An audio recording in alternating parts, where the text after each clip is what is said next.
مصنف کے مطابق اس کا جواب کسی ایک غلطی میں نہیں بلکہ یہ کئی عوامل کا ایک پیچیدہ مجموعہ ہے جو ایک دوسرے سے جڑے ہوئے ہیں اور جنہوں نے مل کر ہمیں اس مقام تک پہنچایا ہے۔ آئیے ان کی تشخیص کو ذرا تفصیل سے دیکھتے ہیں۔ مصنف کے مطابق یہ زوال کی وجوہات ایک زنجیر کی کڑیوں کی طرح آپس میں جڑی ہوئی ہیں۔ دیکھیے، اس کی شروعات ہوتی ہے وسیع پیمانے پر کرپشن اور وسائل پر اشرافیہ کے قبضے سے۔ جب ملک کے وسائل عوام سے چھین کر چند خاندانوں یا طاقتور لوگوں کے ہاتھ میں چلے گئے تو اس کا نتیجہ کیا نکلا؟ ناقص معاشی فیصلے، ایسے فیصلے جو قومی نہیں بلکہ ذاتی مفادات کے لیے کیے گئے۔ پھر منصوبہ بندی کے دائمی فقدان نے ہمیں مستقبل کی تیاری سے روکے رکھا اور ہماری معیشت کی جو ریڑھ کی ہڈی تھی یعنی زراعت، وہ جمود کا شکار ہو کر نظر انداز ہوتی گئی۔ اور جب ملک کے اندر مواقع ختم ہوئے تو ملک کا سب سے قیمتی سرمایہ، ہمارے پڑھے لکھے با صلاحیت نوجوان، وہ ملک چھوڑنے پر مجبور ہو گئے، جسے ہم برین ڈرین کہتے ہیں۔ یہ ایک ایسا خوفناک چکر ہے جس نے ہماری معیشت کو اندر ہی اندر سے کھوکھلا کر کے رکھ دیا ہے۔ ان تمام وجوہات کا جو نچوڑ ہے نا، وہ مصنف کے اس ایک جملے میں موجود ہے، اور یہ جملہ ہماری پوری سوچ کو چیلنج کرتا ہے۔ ظہیر احمد میر صاحب کا موقف ہے کہ پاکستان قدرتی طور پر کوئی غریب ملک نہیں ہے۔ ارے بھائی، ہمارے پاس دنیا کی بہترین زرخیز زمین ہے، محنتی عوام ہے، ایک اسٹریٹجک محل وقوع ہے، تو پھر مسئلہ کیا ہے؟ وہ کہتے ہیں کہ اسے غریب بنایا گیا ہے۔ کس نے بنایا؟ ناقص پالیسیوں نے، کرپشن نے، اور ایک ایسی اشرافیہ نے جس نے ہمیشہ قومی مفاد پر اپنے ذاتی مفاد کو ترجیح دی۔ تو اصل مسئلہ وسائل کی کمی کا کبھی تھا ہی نہیں، مسئلہ تو ہمیشہ سے وسائل کے غلط انتظام اور غیر منصفانہ تقسیم کا رہا۔ اچھا، تو کیا یہاں سے واپسی ممکن ہے؟ کیا اس دلدل سے نکلا جا سکتا ہے؟ مصنف کے مطابق جواب ہے بالکل ممکن ہے، لیکن حل کسی نئی تھیوری میں یا کسی باہر کے ملک سے منگوائے گئے ماڈل میں نہیں ہے۔ حل تو اپنے ہی بانی کے ویژن کی بحالی میں چھپا ہے۔ آئیے دیکھتے ہیں کہ خود انحصاری کا یہ کھویا ہوا راستہ دوبارہ کیسے اپنایا جا سکتا ہے۔ مصنف کا استدلال بہت سادہ اور بہت گہرا ہے۔ وہ کہتے ہیں کہ ہمیں اپنے مسائل کے حل کے لیے کوئی نیا فلسفہ گھڑنے کی یا کوئی نیا معاشی ماڈل درآمد کرنے کی بالکل ضرورت نہیں ہے۔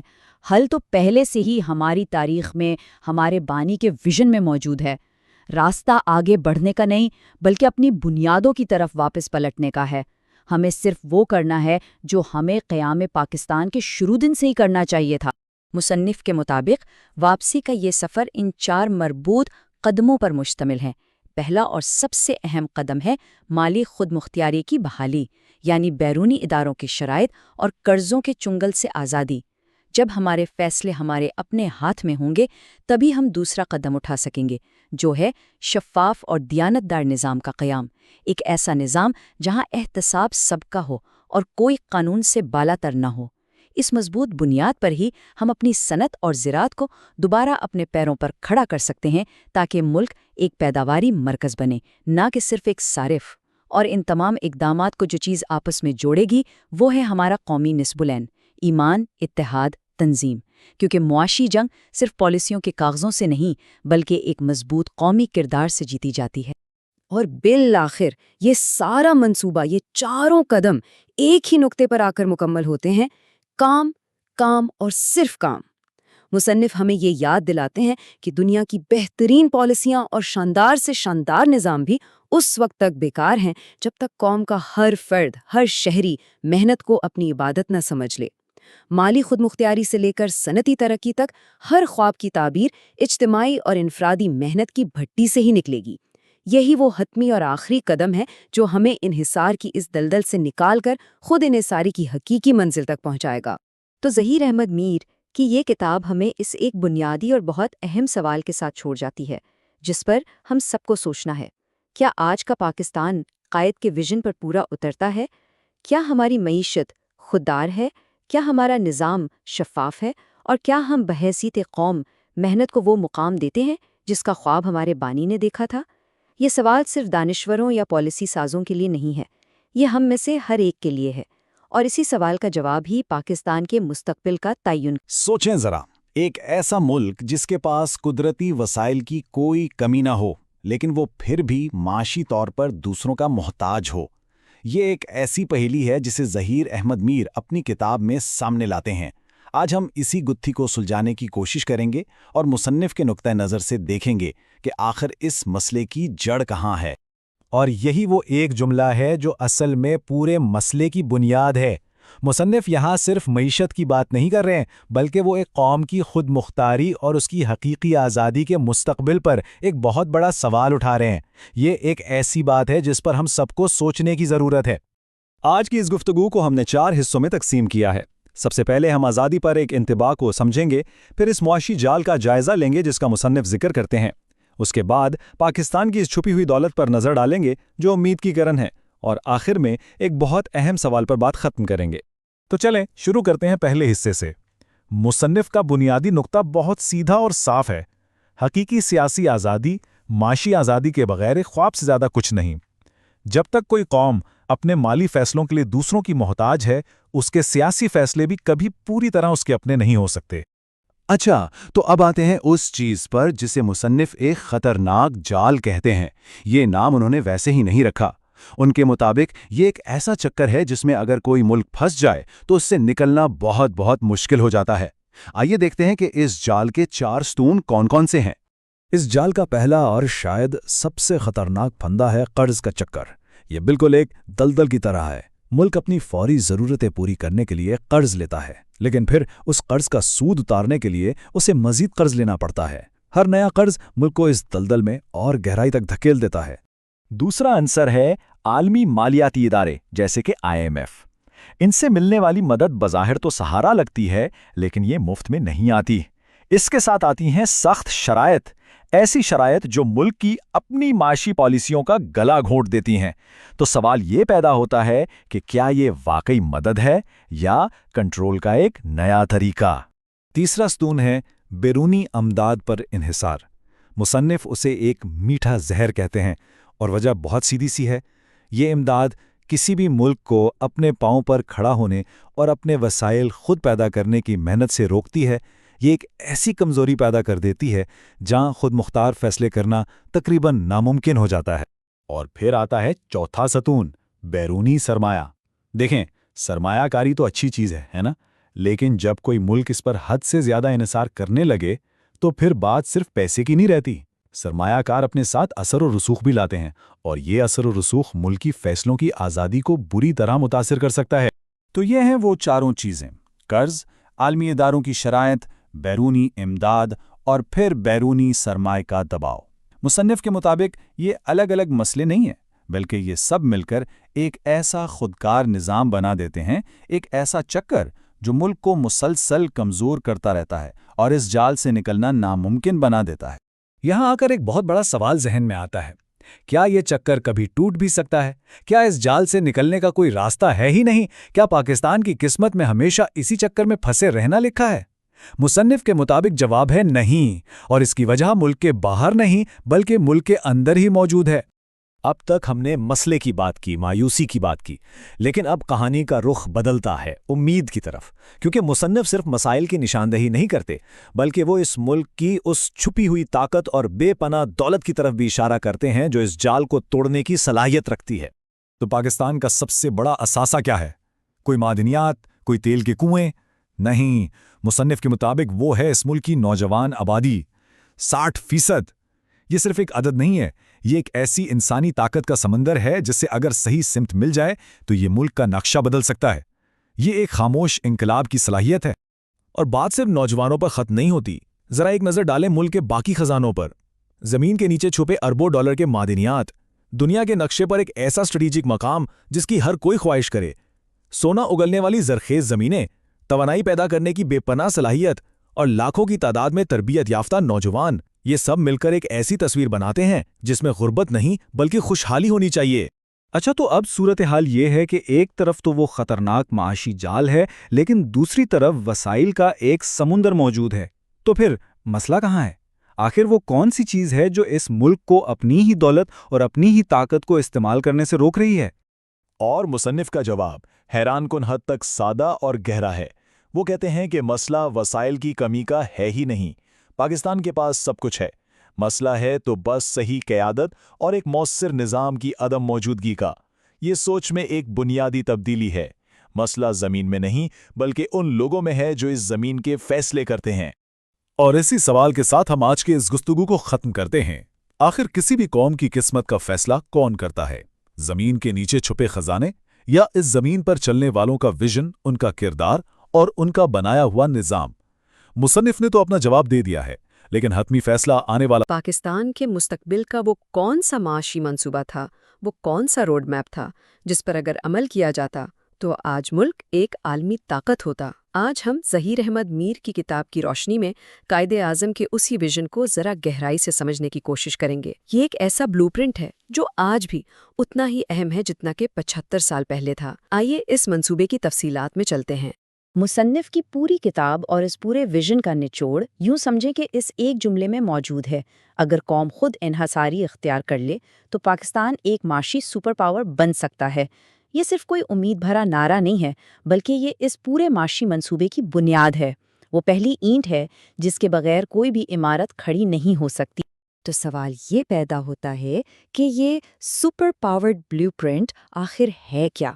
کیا یہ صرف کچھ اچھے خیالات کا مجموعہ ہے یا پھر ایک ٹھوس قابل عمل منصوبہ؟ مصنف کے مطابق یہ ایک مکمل روڈ میپ ہے، ایک ایسا جامع منصوبہ جس کا ہر حصہ دوسرے سے جڑا ہوا ہے، اور اس پورے منصوبے کی شروعات، اس کی روح ایک بہت ہی بنیادی اور اہم اصول سے ہوتی ہے۔ اس منصوبے کے 4 بڑے ستون ہیں جن پر ہم ابھی بات کریں گے، لیکن ان سب سے بھی پہلے ایک بنیاد ہے، ایک ایسا بنیادی اصول جس کے بغیر یہ چاروں ستون ہوا میں معلق رہ جائیں گے۔ یہی وہ چابی ہے جو معاشی ترقی اور قومی خوشحالی کا تالا کھولتی ہے۔ اور وہ بنیاد ہے خود انحصاری، یعنی سیلف ریلائنس۔ یہ صرف ایک لفظ نہیں ہے، بلکہ یہ قومی غیرت اور معاشی آزادی کا اعلان ہے۔ مصنف کا نقطہ نظر بالکل واضح ہے کہ جب تک ایک قوم معاشی طور پر دوسروں کی محتاج رہتی ہے، وہ سیاسی طور پر کبھی بھی حقیقی معنوں میں آزاد نہیں ہو سکتی۔ اس لیے ہر چیز کی شروعات، ہر اصلاح کا پہلا قدم خود انحصاری سے ہی ہوتا ہے۔ تو یہ خود انحصاری ہے کیا؟ اس کا اصل مطلب کیا ہے؟ یہ صرف درآمدات کو کم کرنے کا نام نہیں ہے۔ اس کا مطلب ہے معاشی غلامی کی ہر زنجیر کو توڑنا، بیرونی امداد اور قرضوں کے سہارے جینے کی سوچ کو جڑ سے اکھاڑ پھینکنا، اور اپنی تقدیر کا فیصلہ اپنے ہی وسائل سے، اپنی ہی محنت سے کرنا، یعنی اپنی طاقت کو پہچاننا اور اسے اندر سے تعمیر کرنا۔ اور دیکھیں، یہ خود انحصاری صرف ایک خیالی بات نہیں ہے۔ مصنف اس کو حاصل کرنے کے لیے 3 بڑے ٹھوس اور عملی اقدامات پیش کرتے ہیں۔ سب سے پہلا قدم، اور شاید سب سے مشکل بھی، قرضوں پر انحصار کا مکمل خاتمہ۔ یہ معاشی آزادی کی پہلی شرط ہے۔ دوسرا قدم، مقامی پیداوار کو یعنی لوکل پروڈکشن کو اس حد تک بڑھانا کہ ملک اپنی چھوٹی بڑی تمام ضروریات میں خود کفیل ہو جائے۔ اور پھر آتا ہے تیسرا اور سب سے اہم قدم، اپنی برآمدات میں یعنی ایکسپورٹس میں اتنا اضافہ کرنا کہ ہم دنیا کو بیچنے والے بنیں، نہ کہ دنیا سے خریدنے والے۔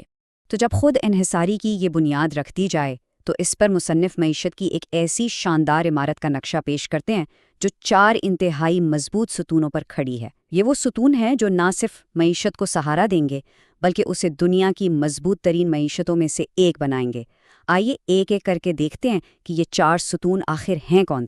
پہلا ستون ہے کرپشن کا خاتمہ، کیونکہ بڑی سیدھی سی بات ہے، ایک چھلنی میں پانی کیسے جمع ہو سکتا ہے؟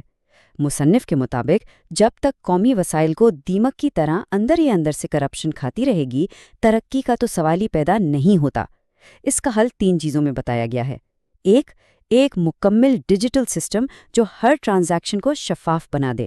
2 ہر شعبے کا مکمل طور پر آزاد اور شفاف آڈٹ۔ اور 3 ایک ایسا سخت اور کڑا احتساب جو یہ نہ دیکھے کہ سامنے کون کھڑا ہے، طاقتور ہے یا کمزور۔ دوسرا ستون ہے صنعتوں کا قیام، لیکن یہاں روایتی صنعتوں کی بات نہیں ہو رہی ہے۔ یہ منصوبہ جدید ٹیکنالوجی زونز اور مینوفیکچرنگ ہبز بنانے پر زور دیتا ہے، اور یہاں سب سے اہم تصور ویلیو ایڈیشن کا ہے۔ اس کا مطلب کیا ہے؟ مطلب یہ کہ ہم صرف کپاس نہ بیچیں بلکہ اس سے دنیا کی بہترین جینز بنا کر بیچیں، خام لوہا نہ بیچیں بلکہ اس سے گاڑیاں اور مشینری بنا کر بیچیں۔ یہی وہ طریقہ ہے جس سے ملک کی دولت میں کئی گنا حقیقی اضافہ ہوتا ہے۔ تیسرا ستون ہے ایک زرعی انقلاب برپا کرنا۔ ہم جانتے ہیں کہ زراعت ہماری معیشت کی ریڑھ کی ہڈی ہے، لیکن یہ کافی کمزور ہو چکی ہے۔ اس منصوبے کا مقصد ہے جدید ٹیکنالوجی اور نئے طریقوں سے فی ایکڑ پیداوار کو دگنا یا تگنا کرنا، اور سب سے بڑھ کر اس نظام کو بدلنا ہے جہاں کسان کی محنت کا اصل پھل کوئی اور کھا جاتا ہے۔ جب منافع براہ راست کسان کی جیب میں جائے گا تبھی یہ شعبہ صحیح معنوں میں ترقی کرے۔ اور چوتھا اور آخری ستون ہے توانائی کے شعبے میں مکمل اصلاحات۔ مصنف کا کہنا ہے کہ توانائی کی غلامی ہی اصل میں معاشی غلامی کی جڑ ہے۔ جب تک ہم مہنگے درآمدی تیل پر انحصار کریں گے تب تک ہم آزاد نہیں ہو سکتے۔ اس کا حل قابل تجدید توانائی یعنی سولر اور ونڈ انرجی میں ہے۔ ہمیں اپنے مقامی وسائل جیسے کوئلے اور پانی کو ایمانداری اور بہترین ٹیکنالوجی سے استعمال کرنا ہوگا، اور ان پرانے غیر منصفانہ معاہدوں کو ختم کرنا ہوگا جو ملک کی معیشت کا خون چوس رہے ہیں۔ اچھا، ہم نے بنیاد کی بات کر لی، چاروں ستونوں کو بھی سمجھ لیا، لیکن اب سوال یہ ہے کہ وہ کون سی طاقت ہے جو اس پورے ڈھانچے کو چلائے گی؟ وہ کون سا انجن ہے جو اس ترقی کی گاڑی کو آگے بڑھائے گا؟ اس انجن کا نام ہے انسانی سرمایہ، یعنی اس ملک کے عوام۔ یہ منصوبہ اس انقلابی سوچ پر مبنی ہے کہ ایک ملک کی اصل دولت اس کی سڑکیں، پل یا فیکٹریاں نہیں ہوتی، بلکہ اس کے تعلیم یافتہ، ہنرمند اور صحت مند شہری ہوتے ہیں۔ ان پر کی گئی سرمایہ کاری ہی وہ ایندھن ہے جو ترقی کی گاڑی کو سپر سونک رفتار سے چلائے گا۔ تو یہ سرمایہ کاری کیسے کی جائے گی؟ ہر نوجوان کو جدید دور کا ہنر سکھا کر، جسے ہم سکلنگ کہتے ہیں، ہر بچے کو عالمی معیار کی تعلیم دے کر، ہر شہری کو ٹیکنالوجی کی طاقت سے لیس کر کے، اور ہر شعبے میں میرٹ کی بنیاد پر بہترین قیادت کو آگے لا کر۔ یہ منصوبہ واضح کرتا ہے کہ تعلیم اور صحت پر خرچ ہونے والا پیسہ دراصل خرچ نہیں بلکہ ملک کے مستقبل کے لیے سب سے زیادہ منافع بخش سرمایہ کاری ہے۔ تو اس بات کو ہمیشہ یاد رکھنا چاہیے کہ سونا، چاندی، تیل یا گیس نہیں، بلکہ اس قوم کے ہنرمند، قابل اور تعلیم یافتہ لوگ ہی اس کا سب سے بڑا اور حتمی اثاثہ ہیں۔ یہی وہ اصل طاقت ہیں جو اس سپر پاور کے خواب کو حقیقت میں بدلنے کی صلاحیت رکھتے ہیں۔ یہ تمام ستون، یہ بنیاد اور انسانی سرمایہ پر یہ توجہ ہمیں ایک بڑے نتیجے پر پہنچاتی ہے، اور وہ نتیجہ یہ ہے کہ معاشی سپر پاور بننا کوئی ناممکن خواب نہیں ہے۔ یہ قومی فیصلہ ہے، ایک ایسا انتخاب جو قوم کو آج ابھی کرنا ہے۔ ہو سکتا ہے یہ سب سننے کے بعد ذہن میں سوال آئے کہ کیا یہ سب ممکن بھی ہے؟ کیا یہ محض ایک خواب تو نہیں؟ کیا اتنی بڑی اور بنیادی تبدیلیاں لائی جا سکتی ہیں؟ مصنف کا جواب اس سوال پر بالکل واضح اور دو ٹوک ہے۔ نہیں، یہ خواب نہیں، یہ ایک قومی فیصلہ ہے۔ یہ اس بات کا فیصلہ ہے کہ کیا ہم نے ہمیشہ محتاجی اور انحصار کی زندگی گزارنی ہے یا پھر خودداری اور وقار کی۔ یہ ایک ایسا فیصلہ ہے جو ہر شہری کو، پوری قوم کو مل کر کرنا ہے، اپنی آنے والی نسلوں کے روشن مستقبل کے لیے۔ اور آخر میں مصنف کا وہ ایک جملہ جو اس پوری بحث کو، اس پورے ویژن کو سمیٹ دیتا ہے: خود انحصار پاکستان کبھی نہیں گرتا اور محتاج پاکستان کبھی نہیں اٹھتا۔ لیکن کسی بھی معاشی منصوبے کو کامیاب بنانے کے لیے ایک خاص قسم کی قومی ذہنیت بھی درکار ہوتی ہے۔